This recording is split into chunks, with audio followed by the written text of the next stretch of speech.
আশ্চৰ্যজনকভাৱে যোৱা কেইদিনমানত মিঠাতেলৰ দাম বাঢ়িছে, যোৱা কেইদিনমানত মুৰ্গীৰ কণীৰ দাম সাংঘাতিক ধৰণে বাঢ়িছে, ঔষধৰ দাম সাংঘাতিক ধৰণে বাঢ়িছে।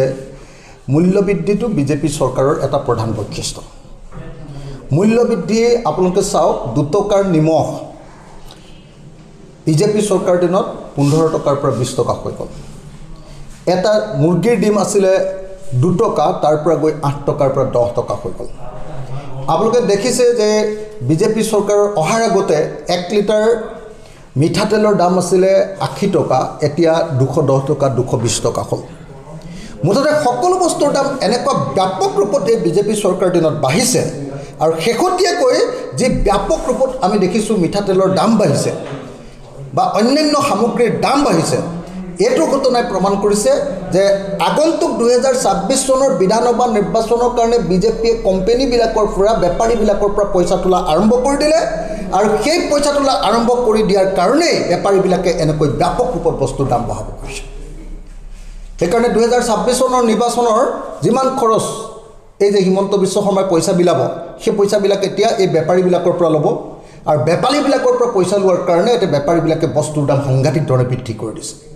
মই অসমৰ সকলো ৰাইজকে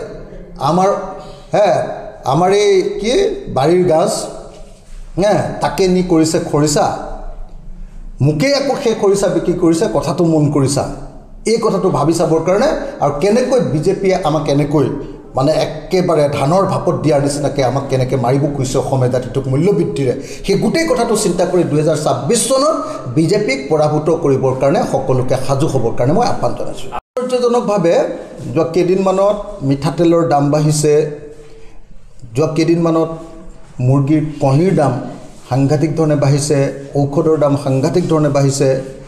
মূল্যবৃদ্ধিটো বিজেপি চৰকাৰৰ এটা প্ৰধান বৈশিষ্ট্য। মূল্যবৃদ্ধি আপোনালোকে চাওক, 2 টকাৰ নিমখ বিজেপি চৰকাৰ দিনত 15 টকাৰ পৰা 20 টকা হৈ গ'ল। এটা মুৰ্গীৰ ডিম আছিলে 2 টকা, তাৰ পৰা গৈ 8 টকাৰ পৰা 10 টকা হৈ গ'ল। আপোনালোকে দেখিছে যে বিজেপি চৰকাৰৰ অহাৰ আগতে 1 লিটাৰ মিঠাতেলৰ দাম আছিলে 80 টকা, এতিয়া 210 টকা 220 টকা হ'ল। মুঠতে সকলো বস্তুৰ দাম এনেকুৱা ব্যাপক ৰূপত এই বিজেপি চৰকাৰ দিনত বাঢ়িছে, আৰু শেহতীয়াকৈ যি ব্যাপক ৰূপত আমি দেখিছোঁ মিঠাতেলৰ দাম বাঢ়িছে বা অন্যান্য সামগ্ৰীৰ দাম বাঢ়িছে, এইটো ঘটনাই প্ৰমাণ কৰিছে যে আগন্তুক 2026 চনৰ বিধানসভা নিৰ্বাচনৰ কাৰণে বিজেপিয়ে কোম্পানীবিলাকৰ পৰা, বেপাৰীবিলাকৰ পৰা পইচা তোলা আৰম্ভ কৰি দিলে, আৰু সেই পইচা তোলা আৰম্ভ কৰি দিয়াৰ কাৰণেই বেপাৰীবিলাকে এনেকৈ ব্যাপক ৰূপত বস্তুৰ দাম বঢ়াব পাৰিছে।